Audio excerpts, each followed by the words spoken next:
Hello and welcome back to Printmaking Without a Press.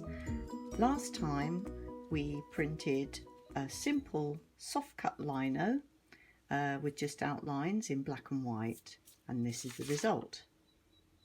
So this time I want to create some colour on the background of the print, and I can do that quite simply by rolling out a different colour on another piece of lino exactly the same size as the original one with the lines on. Now that's great, but I've got some areas in here that I want to be white, or using the white of the paper, such as the moon and the stars. The rest of it I want to have a colour on. So how do I do that? It's a bit random, putting a couple of cut holes in there. We can do it one way by creating an offset. Offsetting a print, creating a new print and putting it onto the paper, and then offsetting it onto the lino. A little bit tricky, but possibly not. Let's have a go. So I'm going to roll out my ink like I did last time, adding a little bit of plate oil, linseed oil this is, to my oil-based ink, just a couple of drops, and I'm going to roll out a nice piece of ink just like last time to the surface of the lino, remembering to roll and spin the roller.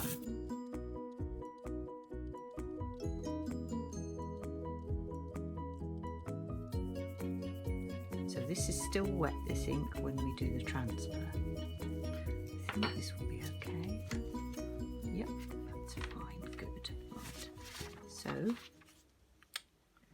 now I'm going to transfer onto the lino that I had cut previously. Hopefully it will sit on there nice and easily, enough for me to cut away later on. So I'm getting my paper, which I printed just now, which is still wet. The ink is still wet. I'm positioning it back into the corner there. Oh.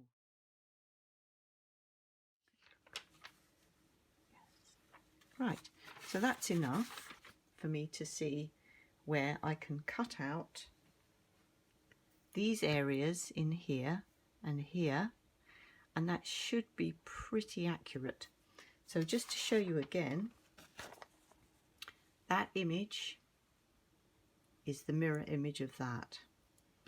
So that's good, because we want the lino to be the same way round, so that when we transfer it, it'll be the other way around. Hope that's clear. Let's have a go at cutting it now.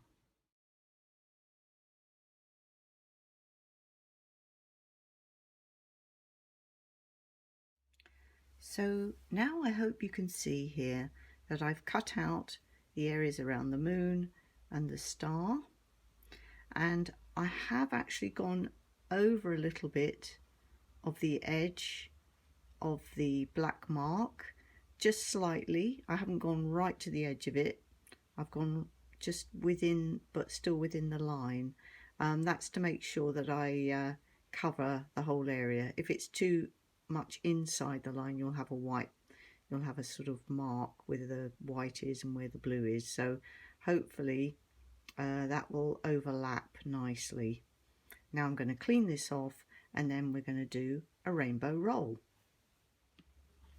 So now I've cut out the areas of the moon and the stars and cleaned off the ink that was offset onto the lino. This is soft cut lino, by the way.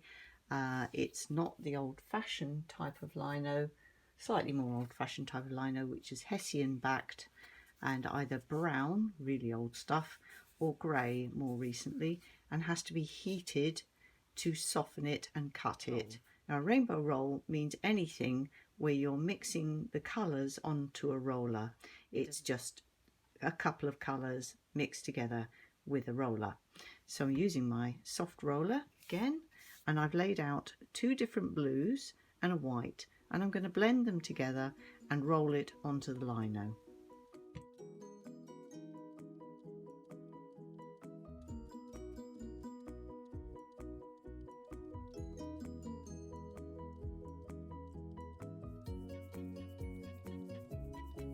decide to have the dark at the top and the light at the bottom. Now I can decide to have it that way or that way or that way. It's just a decision that you have to make when you're doing it. Oh, that's not showing up enough colour differentiation, so I'm moving that roller up a bit.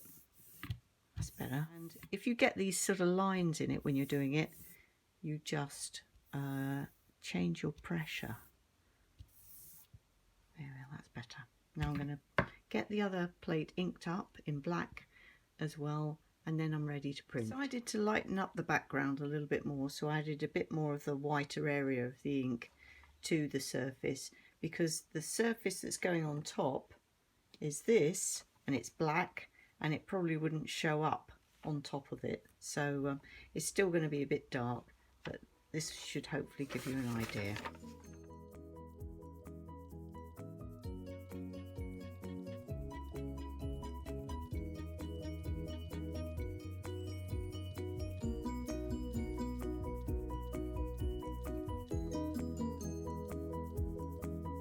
Let's have a look. Ooh, not bad. Anyway, that's the first surface.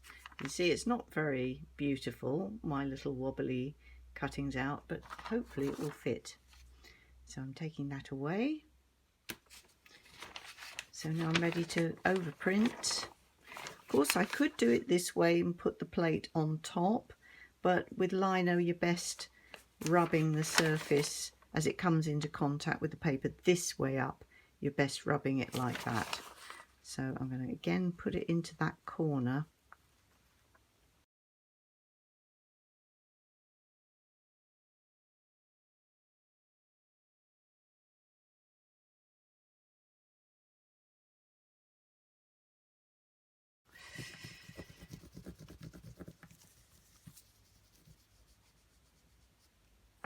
Let's have a look. Ooh. And there we are. That's the finished print. Hope you can see that well. So thank you for watching, and the next time I'll be working on this kind of lino, which is the harder cut lino, because we're going to find out a way to etch lino. Thank you very much for watching Printmaking Without a Press with Theresa Pateman.